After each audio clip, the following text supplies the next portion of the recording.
Welcome to Quick Research Reviews. Today, our topic of our photo presentation is topic number 3: hybrid deep learning explainable AI fuzzy models for zero-day attacks detection and interpretation in enterprise systems और cloud environments. हम इस topic को भी थोड़ा सा करेंगे, थोड़ा सा मॉडिफाई, बट ये it is from Amna Ashraf, Pakeeza Naseem and Mohammad Mujeeb. Over to you guys. Thank you, sir.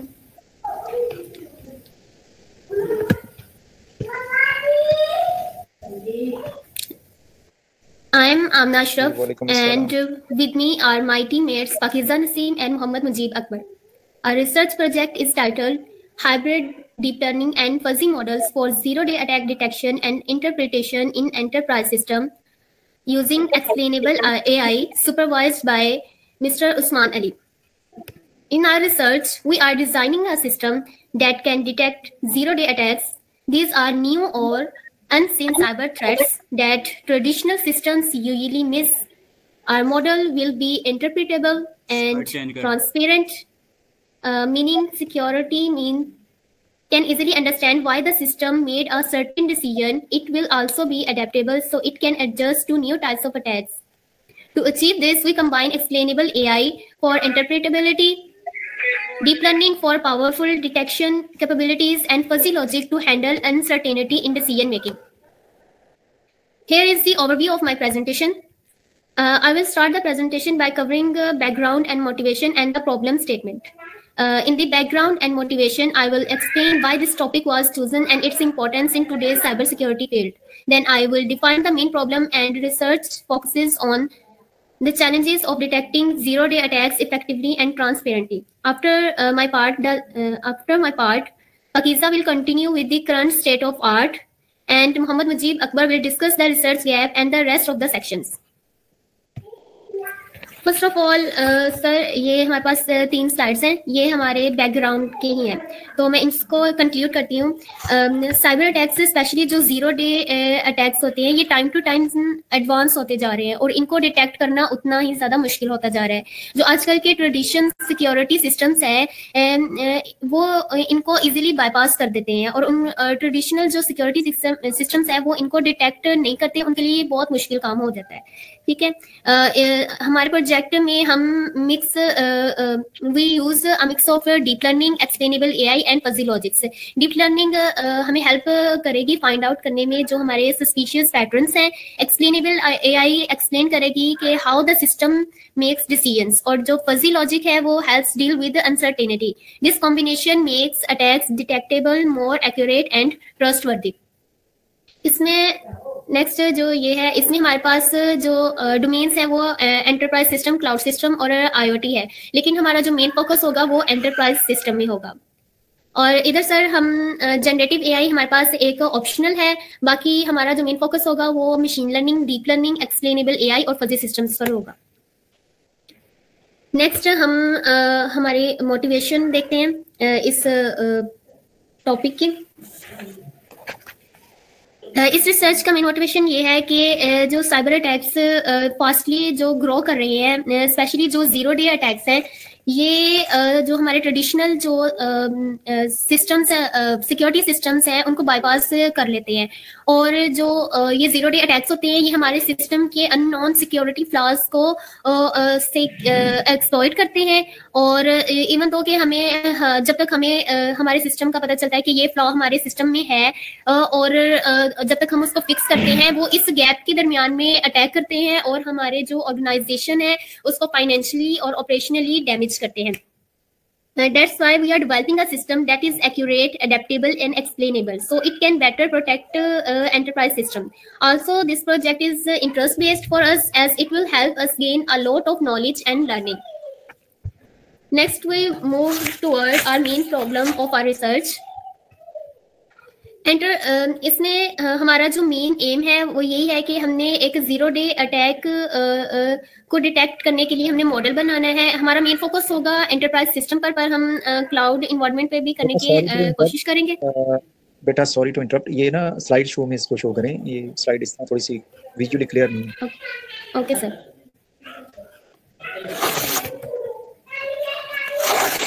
हमारा जो मेन फोकस वो एंटरप्राइज सिस्टम पर होगा, पर हम क्लाउड इन्वायरमेंट्स में भी इसको करेंगे कि हमारे पास एक इंटरप्रिटेबल, ट्रांसपेरेंट और अडेप्टेबल मॉडल आ जाए जिसकी बेस पर हम जीरो डे अटैक्स को डिटेक्ट कर सकें। इस प्रॉब्लम की वजह ये भी है कि जो हमारे पास एग्जिस्टिंग रिसर्चेस हैं, एग्जिस्टिंग सिक्योरिटी सिस्टम्स हैं, और उनमें signature based intrusion detection system use हुए हैं, उनके लिए उनको ये बहुत स्ट्रगल करनी पड़ती है जो अननोन अटैक्स को फाइंड करने में और अननोन पैटर्न्स को फाइंड करने में।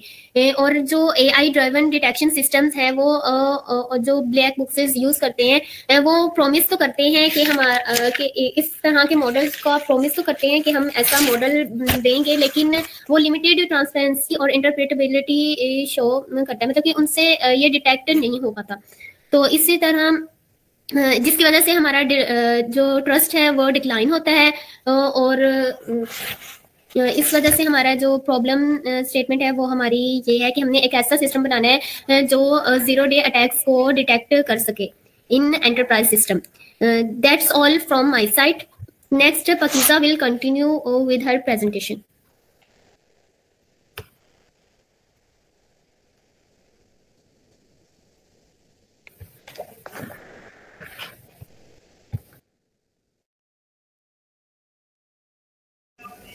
Am I audible? जी जी। अस्सलाम वालेकुम। Full screen. So,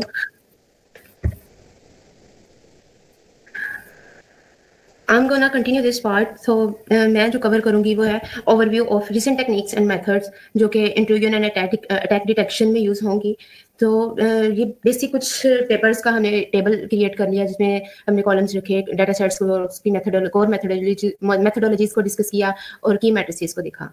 so paper में हमने फर्स्ट स्टडीज में डीप लर्निंग पे मॉडल्स पे उन्होंने कंसंट्रेट किया, फोकस किया, जिसमें इंक्लूड थी LSTM, auto encoders, DRL based systems, and mainly target उनका था फिशिंग अटैक्स पे उन्होंने टारगेट किया, DDoS and zero day attacks पे। So most of them achieve high accuracy and precision recall. So further more कुछ studies थी जिनमें specific attacks पे उन्होंने फोकस किया, such as ransomware, phishing attacks and hybrid models को use किया, CNN, GRU, PCA and federal learning approaches. So इन्होंने भी फॉल्स पॉजिटिव को रिड्यूस किया और डिटेक्शन परफॉर्मेंसेस को इम्प्रूव किया।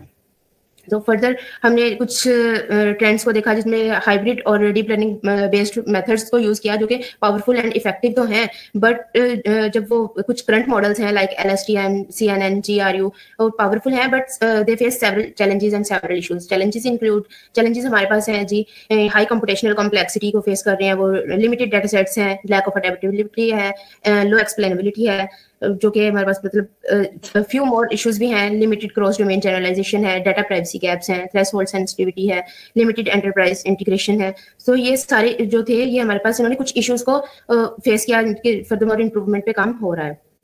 देन फर्दर मोर हम डिस्कस करेंगे, समराइज किया इसके टेबल को हमने जिसमें हमने अप्रोचेस को कुछ देखा, उनकी स्ट्रेंथ्स को समराइज करने की ट्राई की एंड लिमिटेशंस को समराइज किया। स्ट्रेंथ्स मतलब कुछ अप्रोचेस को यूज करते हैं बट वो सिंपल और एक्यूरेट तो हैं लेकिन दे कांट कैच न्यू और अनसीन अटैक्स, मतलब हर चीज के प्रोज एंड कॉन्स हैं। अगर वो सिंपल और एक्यूरेट हैं बट वो जीरो डे अटैक्स को कवर नहीं कर पा रहे, कैच नहीं कर पा रहे। इसी तरह नेक्स्ट कुछ है जिनमें टाइम बेस्ड डाटा को हैंडल कर रहे हैं बेस्ट, लेकिन वो मेमोरी और पावर मोर रिक्वायर्ड है उनके लिए जो कि हार्ड है अचीव करना। इसी तरह रैंडम फॉरेस्ट वाले की तरफ जाए तो it's easy to understand and quite strong approach तो है but it does not detect new attacks very well. So कुछ अप्रोचेस हैं जिनमें एक्यूरेसी हाईली हम अचीव कर लेते हैं but they act like a black box, यानी कि हम we can't see how it makes decisions और वो हमें एक्सप्लेनेशन नहीं दे रहे।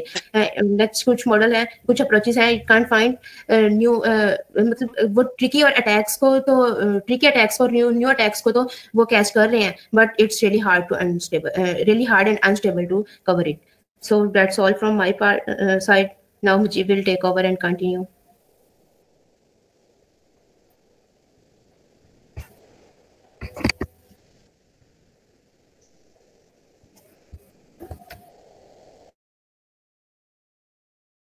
स्क्रीन शो हो रही?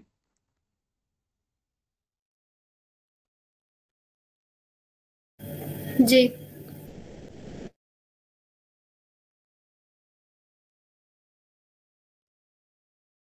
Assalamu alaikum. My name is Muhammad Mujib Akbar and I am going to explain about research gap research objectives and proposed methodology. So let's come towards our research gap. जैसा कि पीछे introduction के अंदर बताया गया कि हम मेनली ज़ीरो डे अटैक्स पर काम कर रहे हैं। लिटरेचर रिव्यू के भी अंदर हमने ज़्यादा मोस्टली फोकस रखा ज़ीरो डे अटैक डिटेक्शन पर। तो यहाँ रिसर्च गैप बताने से पहले मैं ये डिस्कस करना चाहता हूँ कि ज़ीरो डे अटैक जो है ना, ये just not an a single attack. इसके अंदर एक डाइवर्स किस्म के अटैक्स मौजूद हैं। जैसे हम कहते हैं रैनसमवेयर है, पीछे डिस्कस हो रहा था रिसर्च लिटरेचर रिव्यू के अंदर कि रैनसमवेयर अटैक कहीं आ रहे हैं, कहीं किसी और किस्म के अटैक्स आ रहे हैं, कहीं अनसीन अटैक्स आ रहे हैं। तो ज़रूरी नहीं कि zero day attack just one type of attack हों। ये मुख्तलिफ़ किस्म के अटैक्स होते हैं जो कभी कभार तो कुछ ज़्यादा टाइम के लिए आते हैं और हमें पता भी लग जाता है और हम फिक्स करने के भी काबिल होते हैं।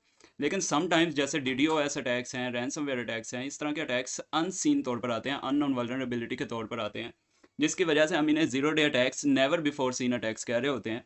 तो मोस्टली हम ये एक कंट्रीब्यूशन कह लें, एक किस्म का कंट्रीब्यूशन है ऊपर जो दिया हुआ कि फ्यू स्टडीज़ हैं जो अभी तक जो हम लोगों ने 250 के राउंड अबाउट पेपर्स देख लिए, जिसमें हमें एंटरप्राइज लेवल एक्सप्लेनेबल एआई काफ़ी जगह यूज़ हुई है, लेकिन एंटरप्राइज लेवल की बहुत कम यूज़ हुई है। इसी तरह से एंटरप्राइज लेवल की फजी सिस्टम्स, फजी रूल्स बहुत कम यूज़ हुए हैं, लेकिन फजी सिस्टम्स काफ़ी जगह यूज़ हुए हैं सिंपल लेवल के। तो हम यही चाह रहे हैं रिसर्च गैप के अंदर। एक तो चीज़ ये है कि ज़ीरो डे अटैक डिटेक्शन के अंदर फजी और एंटरप्राइज इसकी इन्हांसमेंट के लिए ऐड किए जाएँ। दूसरा, इसमें कुछ इश्यूज और लिमिटेशंस पहले भी बताई गई, जिसमें कंप्यूटेशनल लॉस आ रहा है, जनरलाइजेबिलिटी आ रही है। उसके बाद अनसर्टेनिटी, ये जो है ना हमारा मेन फोकस होगा। अनसर्टेनिटी बहुत पाई जाती है मॉडल्स के अंदर। समटाइम्स हम कहते हैं ये फजी सिस्टम जो यूज़ हो रहे हैं, ये प्रोबेबिलिटी के तकरीबन ऑलमोस्ट ऑपोजिट होते हैं। प्रोबेबिलिटी हमें कहती है 0-1 की फॉर्म में चांसेस बताएं, लेकिन फजी हमें कहता है कि आप पॉइंट्स के अंदर एग्जैक्ट रेट बताएं कि इसके अंदर अनसर्टेनिटी कितनी है।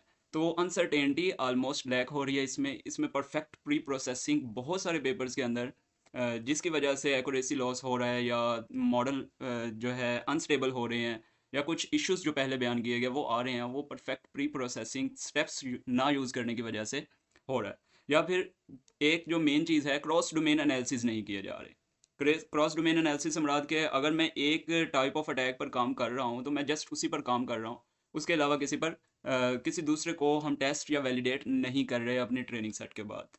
इसी तरह से प्रॉपर ट्रेनिंग, जैसे लिमिटेशंस के अंदर बताया गया, स्ट्रेंथ्स एंड लिमिटेशंस के अंदर, कि ड्यू टू हार्ड ट्रेनिंग जो है ना, वो अनस्टेबिलिटी आ जाती कई दफ़ा। तो ये भी काफ़ी सारे पेपर्स में देखने को मिला कि प्रॉपर ट्रेनिंग एक ना होने की वजह से जो है ना अनस्टेबिलिटी का आना, लैकनेस ऑफ अनस्टेबिलिटी होना, ये भी पाया जा रहा है ज़ीरो डे डिटेक्शन की फील्ड के अंदर। इसी तरह से अगर रिसर्च क्वेश्चंस की बात की जाए तो इसको रिमूव, अभी जनरल हैं हमारे रिसर्च क्वेश्चंस। इसमें हम कहेंगे कि deep learning, explainable AI, fuzzy logic को हम यूज़ करेंगे zero day attack detection enterprise level और क्लाउड लेवल पर जो है ना इम्प्रूव करने के लिए। और इसी तरह से हम इंटीग्रेट करेंगे इंट्रूजन डिटेक्शन सिस्टम्स को जो एआई बेस्ड होते हैं। एक होते हैं signature based intrusion detection systems, एक एआई बेस्ड होते हैं। तो एआई बेस्ड आइडियाज़ को हम XAI के साथ इंटीग्रेट करेंगे, इसको मोर इंटरप्रेटेबल बनाने के लिए, मोर ट्रस्टेड बनाने के लिए। इसी तरह से फजी लॉजिक को हम अनसर्टेनिटी, जो हमने इश्यूज डिस्कस किया, अनसर्टेनिटी रिमूव करने के लिए करने चाह रहे हैं कि ये किस तरह फजी लॉजिक यूज़ हो सकता है, फजी के रूल्स एंड रेगुलेशंस यूज़ हो सकते हैं। और अगर हाइब्रिड मॉडल बनाएं तो उसके ज़रिए हम फॉल्स पॉजिटिव रेट या एक्यूरेसी को इन्हांस कैसे कर सकते हैं, फॉल्स पॉजिटिव रेट को रिड्यूस कैसे कर सकते हैं। इसी तरह से एक चीज़, लास्ट जो क्वेश्चन है हमारा, ये कह रहा है कि अनसीन अटैक्स को इफेक्टिवली हम क्या हम कर सकते हैं, अगर कर सकते हैं तो कैसे कर सकते हैं, किस तरह के डाटा सेट में हम इसको यूज़ कर सकते हैं। ऑब्जेक्टिव्स हमारे यही हैं कि हम रिसर्च क्वेश्चंस की बेस पर और प्रॉब्लम डेफिनेशन की बेस पर हमने ऑब्जेक्टिव्स क्रिएट किए हैं, जिसमें हाइब्रिड लेवल के हम एक जो मेन ऑब्जेक्टिव है, ये तो हमारा यही है कि हाइब्रिड लेवल का हम एक मॉडल बनाएंगे जो ट्रस्टेड भी होगा, इंटरप्रेटेबल भी होगा, और अनसर्टेनिटी भी रिमूव्ड होगी उसमें। और स्पेसिफिकली इसी के अंडर जो है सब टॉपिक्स, सब ऑब्जेक्टिव्स हैं, जिसमें फजी लॉजिक यूज़ करना चाह रहे हैं, XAI यूज़ करना चाह रहे हैं, डाटा सेट इन्हांसमेंट यूज़ होगी, जनरलाइजेबिलिटी रिमूव होगी, और सबसे मेन चीज़ जो है, अगर हम इसको डिप्लॉय करते हैं तो ये सिक्योरिटी एनालिस्ट और साइबर क्राइम्स के इंस्टीट्यूट्स जो हैं या साइबर क्राइम टीम्स जो हैं उनको ये फ़ायदा दे। उसके बाद हमारी प्रोपोज्ड मेथडोलॉजी, हम लोगों ने ज़्यादा स्लाइड्स ऐड नहीं की, जस्ट एक डायग्राम ऐड की है। इसमें हम सबसे पहले जो अपने प्रोजेक्ट के अंदर FYP में काम करेंगे वो डाटा सेट सोर्सेज यूज़ करेंगे। उसके बाद डाटा सेट सोर्सेज हमने तकरीबन 11 के करीब ढूंढे हुए हैं, जिसमें हमारे पास लिंक्स भी मौजूद हैं, पब्लिकली अवेलेबल भी हैं, और इस तरह से ये चल रहे हैं। तो डाटा सेट प्री प्रोसेसिंग करेंगे, फिर प्री प्रोसेसिंग के लिए हमने कुछ स्टेप्स यूज़ किए हैं। इसी तरह ट्रेनिंग, उसकी अच्छी ट्रेनिंग करने की कोशिश मॉडल की, और उसके बाद उसको वैलिडेट करने की कोशिश करेंगे। और वैलिडेशन के बाद जो हम यूज़ करेंगे वो precision, recall, precision, detection latency वगैरह। Detection latency is optional but all others are must इंशाल्लाह। उसके बाद हम जो है इसमें मॉडल इवैल्यूएशन मैट्रिसेस यूज़ करके टूल्स एंड फ्रेमवर्क्स जो यूज़ करेंगे वो यहाँ पर मौजूद हैं, जिसमें हम टेंसरफ्लो, scikit-learn और pandas, numpy, matplotlib, वेट और बाइसेस का इस्तेमाल करेंगे, और ये हमारे आउटकम्स आएंगे। This is all from my side and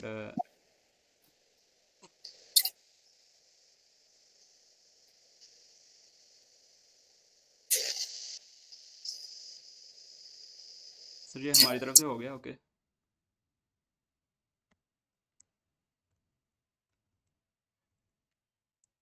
जी बेटा, अस्सलाम जी, आपकी तरफ से कंप्लीट हो गया। मैं आपको यही कहना चाह रहा था, मैं लैपटॉप से पहले ज्वाइन की थी तो वो वॉइस का इशू थे, दोबारा से वही है, ड्राइवर भी अपडेट किया था। अच्छा, मैं आपको ये कहना चाह रहा था कि 10 मिनट आपके हो चुके थे, मैं लैपटॉप से बोलने की कोशिश कर रहा था पर वो एक्टिव नजर आ रहा था स्पीकर जो है, बट आवाज फिर भी नहीं आ रही, पता नहीं क्या इशू है, इस पे देख लेंगे।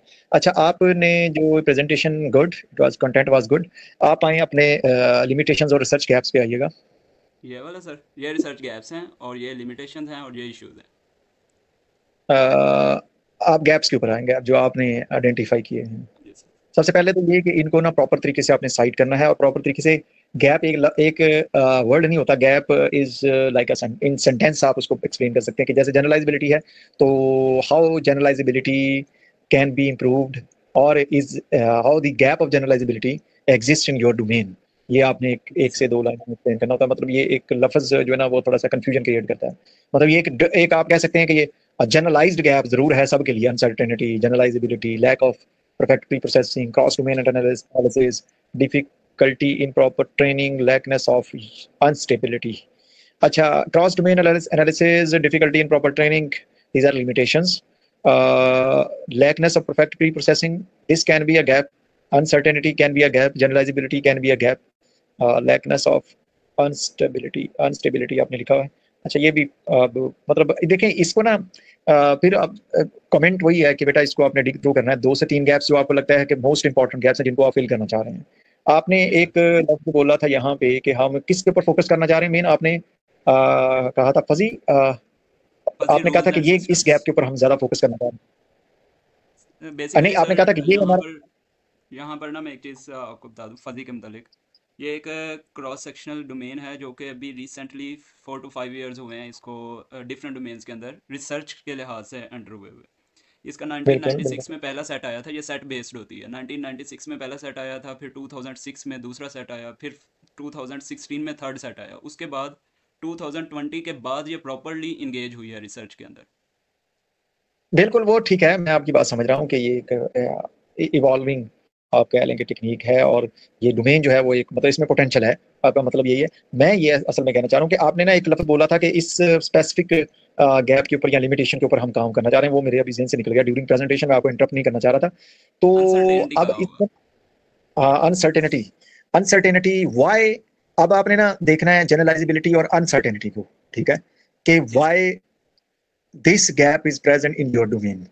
डिफरेंट पेपर्स को देखें, असल इनके ना इनके रूट कॉज हमने निकालने हैं कि ये असल में होते क्यों हैं। हम सिर्फ मॉडल नहीं कहेंगे कि मॉडल जनरलाइज, हम जनरली ये कह देते हैं कि मॉडल के अंदर ये इशू है कि जनरलाइजेबल नहीं होते, अनसर्टेन उनकी परफॉर्मेंस जो है वो आउटपुट जो है वो अनसर्टेन होती है। ये बट जो अंडरलाइंग टेक्निक्स हम प्री प्रोसेसिंग यूज कर रहे होते हैं, जो डाटा सेट यूज कर रहे होते हैं, जो हम मॉडल यूज कर रहे होते हैं या ऑप्टिमाइजेशन, जो सारा कुछ जो सारी पाइपलाइन होती है ना, ये किसी ना किसी हद तक अपने वे से इस एक गैप के अंदर कंट्रीब्यूट कर रही होती है।